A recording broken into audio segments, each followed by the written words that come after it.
Hello বন্ধুরা, কুন্তলিকা কিচেনে তোমাদের স্বাগত। আজকে আমি দেখাবো ইলিশ মাছের লঙ্কা চেরা ঝোল। এর জন্য মাছগুলো ধুয়ে হলুদ লবণ দিয়ে মাখিয়ে রেখেছি। বেগুন আর আলু এভাবে বানিয়ে রেখেছি। কড়াইতে তেল দিয়ে তেল গরম করে আলু আর বেগুন ছেড়ে দিতে হবে। আলু বেগুনটা এইভাবে ভেজে রাখতে হবে।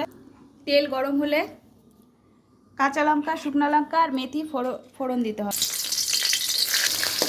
তারপর একটু জল দিয়ে দিতে হবে।